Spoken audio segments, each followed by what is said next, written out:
6월 27일 오늘의 말씀은 시편 83편 1절에서 18절입니다. 하나님이여 침묵하지 마소서. 하나님이여 잠잠하지 마시고 조용하지 마소서. 무릇 주의 원수들이 떠들며 주를 미워하는 자들이 머리를 들었나이다. 그들이 주의 백성을 치려하여 간계를 꾀하며 주께서 숨기신 자를 치려고 서로 의논하여 말하기를 가서 그들을 멸하여 다시 나라가 되지 못하게 하여 이스라엘의 이름으로 다시는 기억되지 못하게 하자 하나이다. 그들이 한 마음으로 의논하고 주를 대적하여 서로 동맹하니 곧 에돔의 장막과 이스마엘인과 모압과 하갈인이며 그발과 암몬과 아말렉이며 블레셋과 두로 사람이요 아수르도 그들과 연합하여 롯자손에 도움이 되었나이다. 셀라. 주는 미디안인에게 행하신 것 같이 기손 시내에서 시스라와 야빈에게 행하신 것 같이 그들에게도 행하소서. 그들은 엔돌에서 패망하여 땅에 거름이 되었나이다. 그들의 귀인들이 오렙과 스앱 같게 하시며 그들의 모든 고관들은 세바와 살문나와 같게 하소서. 그들이 말하기를 우리가 하나님의 목장을 우리의 소유로 취하자 하였나이다. 나의 하나님이여 그들이 굴러가는 건불 같게 하시며 바람에 날리는 지푸라기 같게 하소서. 삼림을 사르는 불과 산에 붙는 불길같이 주의 광풍으로 그들을 쫓으시며 주의 폭풍으로 그들을 두렵게 하소서. 여호와여 그들의 얼굴에 수치가 가득하게 하사 그들이 주의 이름을 찾게 하소서. 그들로 수치를 당하여 영원히 놀라게 하시며 낭패와 멸망을 당하게 하사 여호와라 이름하신 주만 온 세계의 지존자로 알게 하소서. 안녕하세요. 시편 83편 1절부터 18절 말씀을 함께 묵상하겠습니다. 시인은 하나님께 침묵하지 마십시오, 잠잠하지 마십시오, 조용히 하지 마십시오 라고 간구합니다. 왜 이런 간구를 하는 것일까요? 여러분은 어떤 상황에서 이런 간구를 하실 것 같으세요? 하나님께서 침묵하고 계시기에 그분을 깨워야 할 만한 상황에 놓인 것은 아닐까요? 마치 막루에서 정찰을 하던 군인이 적들이 몰려오는 것을 보고 다급히 소식을 사령관에게 보고하는 모습처럼 보이기까지 합니다. 2절부터 5절을 보면 이스라엘의 하나님과 이스라엘 백성을 미워하는 원수들이 음모를 꾸미고 있습니다. 대적들은 연합하여 이스라엘을 치려고 합니다. 이스라엘 백성은 자신들의 이름조차 기억되지 못하게 하려는 대적들 때문에 매우 고통스럽습니다.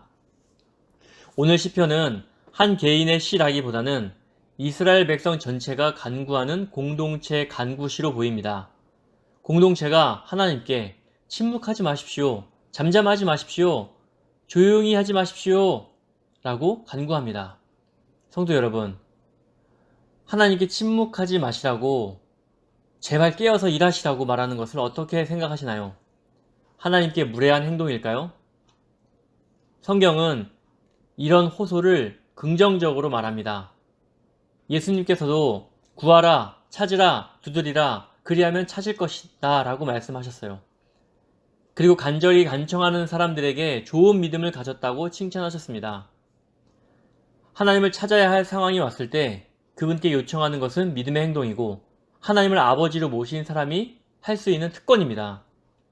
하나님께서는 자기 백성의 간구를 들으시고 일하시는 분입니다. 어떤 분은 하나님께서 미리 아시고 먼저 그런 상황을 만들어 주시지 않을 수는 없나요? 꼭 우리가 기도해야만 하나님은 움직이시나요? 이런 질문을 하실 수도 있습니다. 하나님은 우리의 모든 상황을 아십니다. 하지만 우리가 하나님을 유일한 소망으로 여기고 찾길 바라십니다. 하나님께서는 자기를 찾는 자에게 응답하시길 준비하시는 분이기 때문입니다. 그러므로 성도 여러분, 우리가 어떤 상황이든지 하나님을 찾을 수 있어야 합니다. 오늘 이스라엘이 어려운 상황에 놓인 것처럼 고통 속에 있을 때 깨어서 일하시도록 하나님을 찾을 수 있고 감사한 마음이 커서 기쁨이 넘칠 때 찬양함으로 하나님을 찾을 수 있습니다. 6절과 7절, 8절은 원수된 자들의 목록이 나옵니다. 무려 10개 민족입니다.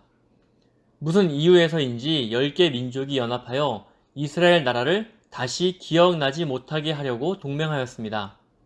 시인은 10개의 적국을 나열한 후 하나님의 공의로운 심판을 구합니다. 공의로운 심판에 대한 요청은 이스라엘을 구원하신 역사적 사건에 근거합니다. 그 근거가 9절부터 12절에 나옵니다.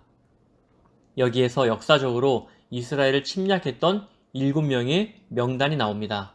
미디안, 시스라와 야빈, 오렙과 스앱, 세바와 살문나입니다. 여기에 거론된 7명의 이름은 하나님이 과거에 처리하신 이스라엘의 원수들입니다. 사사기를 보면 기드온과 드보라를 통해서 이스라엘의 원수를 무너뜨린 사건이 있었습니다. 시인은 그 사건을 기억하며 하나님께서 동일하게 일하시기를 간절히 요청합니다. 시인은 여기에서 하나님의 도우심으로 이스라엘이 승리했던 역사를 떠오르게 합니다. 이 일들은 하나님께서 하셨던 일을 하나님께 상기시키는 역할을 합니다. 그리고 시편을 읽는 사람들에게도 하나님이 어떤 일을 하셨는지 상기시키는 역할을 하고 있습니다. 하나님은 이제 행동하실 것입니다. 왜냐하면 이스라엘이 위험에 처했던 과거에 그들을 구해주신 것처럼 지금 여기에서 동일하게 행동하실 것이기 때문입니다. 성경 묵상의 정말 큰 신비로움은 과거의 하나님과 오늘 내가 만나는 것 아닐까요? 수천 년 전에 기록된 시편의 말씀을 통해 하나님과 만남을 가질 수 있습니다.